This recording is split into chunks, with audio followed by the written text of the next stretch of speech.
Mitos y arte 7. Hijos de la tierra y el cielo. Al periodo geométrico le sigue el periodo orientalizante, que corresponde grosso modo con el siglo VII a.C., testigo probable de la última parte de la vida de Homero y Hesíodo. Se incorporan al panteón griego algunos dioses orientales, como Dioniso y Cibeles. Las primeras estatuas de dioses objeto de culto no están aún caracterizadas de manera individual. Son las esculturas de Kuroi y Kore, que significa muchachos y muchachas. A partir de aquí irán apareciendo imágenes cada vez más estables de los dioses. La iconografía avanza. El pintor del ánfora del 660 a.C. pone imagen al pasaje de la Odisea en que compañeros de Ulises ciegan al cíclope Polifemo. En los capítulos anteriores veíamos cómo Hesíodo expone abiertamente lo negativo que a su juicio se asocia con la noche y con el mar. Hoy veremos cómo de las severas aunque justas consideraciones del poeta de la Teogonía no se libra ni Urano, ni Gea tampoco. Gea pronto procreará hijos con Urano. Comenzando por los menos parecidos a los humanos, tenemos 3 seres de gigantesca estatura con 50 cabezas y 100 brazos, de ahí su nombre, Hecatonquiros. Hesíodo les dio nombre, Giges, Coto y Briareo. Gea da a luz otros 3 seres de gran fuerza y tamaño, cuyo aspecto se acerca algo más al humano, los ojorredondo, que en griego se dice cíclope. Solo tenían un ojo en medio de la frente. Arges, Brontes y Estéropes eran sus nombres. Traducidos son trueno, fulgor y relámpago. Gea y Urano también engendraron 6 titanes y 6 titánides. La iconografía de algunos de ellos ya nos permite considerarles hermosos. Parece ser que sus nombres se deben a Hesíodo y que su primera aparición literaria fue en la Teogonía. Los titanes fueron Océano, Ceos, Críos, Hiperión, Jápeto y el más joven, Crono.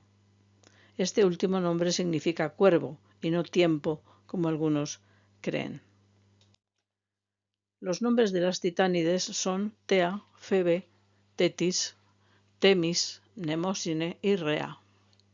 A Cibeles, venida del oriente, se la identifica con la titánide Rea. El nombre Rea también significa tierra. Si digo seguidos los nombres en castellano de las 6 titánides, suena así: la divina, la brillante, la que dispone, la innatural, memoria de la tierra. Da la impresión de que oculta tras estas 6 titánides aún campa por sus fueros la gran diosa madre primigenia. Pero algo no va bien. El cielo, es decir, Urano, oprime a la tierra, impidiendo que sus hijos e hijas salgan al exterior. El motivo, un temor irrefrenable a que alguno o alguna le arrebate el poder. Si los mantiene prisioneros en el interior de su madre, ese peligro desaparece. Así que dentro de Gea, sus hijos se asfixiaban. Y Urano se gozaba cínicamente de su malvada acción. Gea decidió que aquello tenía que acabar. Y se le ocurrió una cruel artimaña. Forjó una enorme hoz y explicó el plan a sus hijos. Hijos míos de soberbio padre, si queréis seguir mis instrucciones, podremos vengar el cruel ultraje. Todos callaron, excepto Crono, de mente retorcida, el más terrible de los hijos de Gea. No siento piedad por nuestro abominable padre, pues él fue el primero en maquinar odiosas ofensas contra sus hijos. La monstruosa Gea se alegró terriblemente en su corazón y se apostó secretamente en emboscada. Como dije, Hesíodo es severo, tiene para todos. Crono, agarrando la prodigiosa hoz enorme y de afilados dientes, segó los genitales de su padre Urano. La sangre de Urano, el firmamento, cae a la Tierra y surgen tres tipos de criaturas. Comparten una misma característica: la violencia. Furias fue como los romanos más tarde llamaron al trío que nació en primer lugar. Para Hesíodo y los griegos son las erinias, que en nuestro idioma significa las airadas: Alecto, Tisífone y Mégera. Tenemos un nuevo trío femenino. Una aproximación al significado de esos nombres sería la innombrable, destrucción vengativa y la vengadora del homicidio. La gente evitaba nombrarlas, utilizaba un eufemismo para referirse a ellas, las Euménides, que significa las bondadosas. Era una estrategia para mantenerlas algo más benévolas. La función de las erinias era amargarte la vida a través del sentimiento de culpa si habías cometido un delito o una acción perversa. Perseguían con especial saña a quien cometía un asesinato. Y si el crimen era contra un miembro de tu familia, ya podías correr a esconderte. El remordimiento aseguraba el castigo del culpable. Aquí están las erinias transportadas al siglo XIX por el pintor austríaco Karl Rall. El ciprés, el cedro, el enebro estaban consagrados a las erinias. En los sacrificios a las erinias no se quemaban, como en otros casos, coronas de flores, sino flores sueltas, sobre todo narcisos y azafranes. Las segundas criaturas nacidas de la sangre vertida por Urano fueron los agresivos gigantes, cuyas extremidades inferiores, en vez de ser piernas, eran dos colas de reptil. En el siglo XVII, en los jardines de Versalles, un artista nos ayuda a imaginar cómo nacieron los gigantes. Gea sabía que en el futuro se iban a enfrentar a sus nietos, los olímpicos. Sabía que a los olímpicos la soberbia se les iba a subir a la cabeza. Hablaremos de la gigantomaquia cuando tratemos de la iconografía mitológica en el periodo helenístico. En tercer lugar, de la sangre de Urano surgieron las tres ninfas fresno, las Melíades. Melia es como se dice fresno en griego. Los nombres de las Melíades son Ida, Adrastea y Amaltea. ¿Y qué relación tienen con la violencia unas ninfas árbol? La respuesta es que con la dura madera de los fresnos se fabricaban las lanzas para los combates. Impulsadas por el viento, algunas gotas de sangre fueron a caer en la espuma de las olas del mar, suficiente para que surgiera a la existencia la diosa más guapa que pueda alguien imaginar, nacida de la espuma, o Afrodita. La pintura esta es de 1863 y pertenece a la corriente academicista. El autor es Alexandre Cabanel. Afrodita es uno de esos personajes a los que Hesíodo dedica solo palabras amables. No podía ser de otra manera. De ojos vivos, augusta y bella diosa. Bajo sus delicados pies crecía la hierba en torno. Afrodita la llaman los dioses y los hombres, porque nació en medio de la espuma. El manzano, el membrillo, el mirto, el rosal, las violetas y las anémonas estuvieron consagradas a la bella diosa del amor. La relación de Afrodita con el mundo vegetal probablemente sea la más variada de los dioses griegos. El terrible atentado que Crono lleva a cabo contra su padre Urano supone la liberación de todos sus hermanos que hasta ese momento habían permanecido encerrados en las entrañas de Gea. Hecatonquiros, cíclopes, titanes y titánides aceptan agradecidos que Crono sea su líder. Pero cierto día, en la mente de Crono, un pensamiento comienza a girar sobre sí mismo sin parar.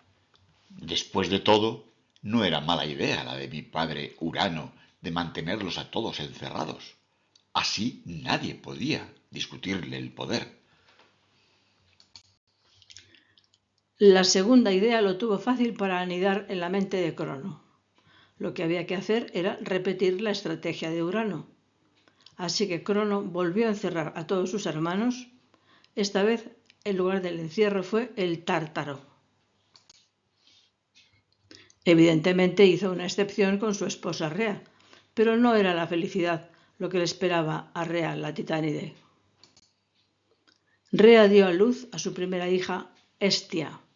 Fue visto y no visto, la bebé desapareció. Pues, ¿qué había pasado? Pues que Crono se la había comido. Lo mismo sucedió cuando nació Hades, y cuando nació una nueva hija, Deméter, y cuando nació Poseidón, y cuando nació Hera.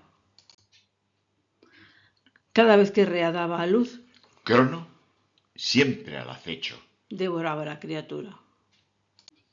Gea, que hasta ese momento se había mantenido a la expectativa, pensó que su hija Rea, paralizada como estaba por el terror, agradecería su intervención. Gea acompañó a su hija a Creta. Allí Rea alumbró al último de sus hijos, Zeus, en una cueva del monte Licto. Envolvió con pañales una piedra, cuya forma recordaba la de un recién nacido, y se la dio a su esposo. Crono engulló el pedrusco sin prestar mucha atención. Mientras tanto, Gea llevó a la criatura con las Melíades, las tres ninfas del fresno, Hidra, Adrastea la fuerte y Amaltea la dulce. Está muy extendida la versión de que Amaltea era una cabra. Las Melíades alimentaron a Zeus con su leche y con miel. En el cuadro que tenemos aquí, barroco clasicista, de Nicolas Poussin, vemos también a una ninfa que personifica una fuente. Era la encargada de proveer de agua al grupo. Y vemos una figura masculina que puede ser un curete. Los curetes eran unos daimones cuya misión fue proteger al recién nacido Zeus haciendo ruido. Con sus danzas evitan que el llanto del pequeño Zeus llegue a oídos de Crono. Crono era un dios de la muerte, lo mismo que los árboles que le estuvieron consagrados, el aliso y el cornejo. Para Hesíodo todo esto significa que el mundo sigue bajo la influencia del caos. Urano es malvado e injusto, y su propio hijo le proporciona un cruel castigo. Pero a su vez, su hijo Crono también es tiránico y maléfico. Tendrá que ser su propio hijo Zeus quien le ponga en su lugar. El mundo necesita a Zeus, de arrogante corazón, padre de dioses y hombres. Al final, Zeus reinará sobre dioses y humanos porque su poder se basará en la prudencia, la ley, el orden y la justicia. Hesíodo es el primero que busca una explicación divina al orden universal y encuentra que la clave del orden universal reside en el triunfo del bien sobre el mal, de la justicia sobre la injusticia. Aunque con la sustitución de la antigua religión autóctona de tradición neolítica, algunos de los titanes prácticamente desaparecen, otros, por el contrario, han sabido abrirse paso en el arte a lo largo de los siglos. En Madrid, concretamente, no podemos quejarnos en lo que a iconografía de titanes se refiere. En el Parque del Capricho tenemos a Crono en lo alto de una esbelta columna. Quizás esté puesto en sitio tan inalcanzable para que las parejas que pasan con sus bebés no le apedreen. Crono fue desterrado de Grecia por su hijo Zeus y corrió a refugiarse en Roma. Allí le llamaron Saturno. No es extraño que la naturaleza del titán Crono, Saturno, impresionara a Rubens y a Goya, que hace 200 años pintó al titán antropófago en las paredes de su casa, junto al resto de las pinturas negras. Una titánide es la matrona mitológica de Madrid. Esta titánide es Rea, hija de la tierra y madre de los dioses que luego habitaron el Olimpo. Los árboles consagrados a Rea son la encina y el pino. Entre las flores, la violeta, por la muerte de su amante Atis. Los madrileños conocen a Rea por su segundo nombre, Cibeles, y saltándose la consideración que cabría esperar al referirse a la madre de los dioses olímpicos, la llaman la Cibeles, como si se tratase de una vecina más de una de aquellas corralas del viejo Madrid. Termino con el himno homérico 14, dedicado a Rea Cibeles. Los himnos homéricos, que son 34 poemas que apenas tienen nada que ver con Homero, tienen en común el estar dedicados cada uno de ellos a un dios o a una diosa. Su origen es incierto, su extensión es muy irregular, su creación va desde el siglo VIII a.C. hasta fechas muy posteriores. El 14 dice así: Cántame, musa de voz clara, a la madre de todos los dioses, a la que agrada el estruendo de los crótalos y tamboriles, así como el rumor de las flautas, el griterío de los lobos y de los leones de feroz mirada, los montes fragorosos y los torrentes cubiertos de vegetación. Gracias por vuestra atención. Y perdonad la broma, los madrileños entenderán a lo que me refiero.